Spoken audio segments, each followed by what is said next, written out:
I didn't tell anyone about hearing my own voice in the forest, because by then I understood how impossible it sounded. And the truth was, every hour this thing stayed unexplained made me trust my own memory a little less, which was worse than fear, because fear at least feels real, but doubt makes you question every sound, every shadow, even your own thoughts.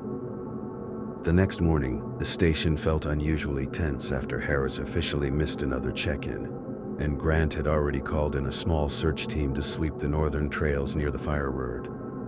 Nobody mentioned the tower anymore, but I could tell the older rangers were uneasy because disappearances in the park weren't common, and 2 incidents connected to the same area within a week was enough to make everyone quieter than usual.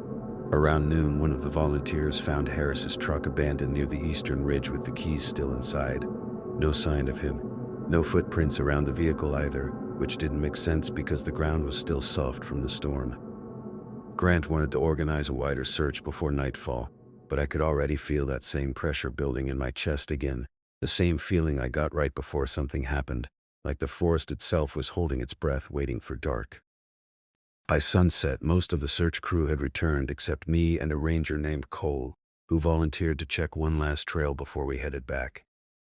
Cole was younger than Harris, maybe late 20s, the kind of guy who joked too much when he was nervous, and the entire hike he kept trying to convince himself there had to be a normal explanation for everything. "Maybe Harris got hurt and wandered off," he said while shining his flashlight through the trees. "People do weird things when they panic." I didn't answer because deep down I already knew Harris wasn't lost. Something had been moving him around the forest the same way it moved voices through the dark. The trail we followed curved toward an old fire lookout path that hadn't been used in years, and after about 20 minutes the woods became unnaturally quiet again. No insects, no wind. Even our footsteps sounded wrong somehow, too loud against the silence. Cole noticed it too, because his voice dropped lower when he said, "You hear that?" I stopped walking. At first I thought he meant another sound in the trees, but then I realized what he was actually pointing out. There was an echo. Every step we took seemed to repeat a second later from somewhere deeper in the forest behind us. Not perfectly. Slightly delayed, like another pair of boots was trying to match our pace. Cole turned his flashlight back toward the trail we came from. Nothing there. Just trees disappearing into darkness. We kept walking anyway because stopping somehow felt worse. The echoing footsteps continued the entire time, one step after ours, always slightly behind. Then, without warning, Cole froze and grabbed my arm hard enough to hurt. "Did you see that?" he whispered. About 30 feet ahead between the trees stood a figure facing away from us. Human shape, dark ranger jacket, same height as Harris. Relief hit me so fast it almost overpowered the fear. "Harris," I shouted immediately. The figure didn't react, didn't move. It just stood there motionless between the trees. Cole started walking toward it before I could stop him. "Harris, hey man, you all right?" Still no response. The closer we got, the more wrong something felt about the way the figure stood. Too straight, too still. Then Cole slowed down suddenly. "Why isn't he turning around?" he whispered. I didn't answer, because at that exact moment, the figure lifted its arms slowly toward the side of its head, not waving, not signaling, touching its ear like someone answering a phone. Then my radio crackled violently on my belt. Static burst through the speaker, before Harris's voice came through weak and distorted. "Miles, don't let it see your face." Every hair on my arm stood up instantly, because the figure ahead of us still hadn't moved, which meant the voice on the radio couldn't be coming from it.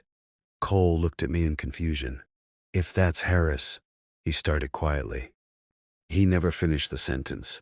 The figure ahead of us finally moved, slowly, unnaturally, its head tilted sideways almost too far, like it was studying us. Then it spoke without turning around. "Cole." The voice was perfect, exact. It sounded exactly like Harris. Cole froze immediately. "How does it know my name?" he whispered. Then the figure started laughing softly under its breath, but the sound wasn't right, because halfway through the laugh, The voice changed. Harris's voice became mine. Same tone, same breathing, same nervous crack in the middle of sentences. Don't turn around, my own voice whispered from the darkness ahead. At that exact second, behind us somewhere deeper in the trees, another set of footsteps stopped moving completely. Not ours. The ones that had been following us. Cole slowly turned his flashlight toward the forest behind us, and I'll never forget the expression on his face when the beam landed on something standing only a few feet away between the trees. He didn't scream. He just stared like his brain refused to process what he was seeing.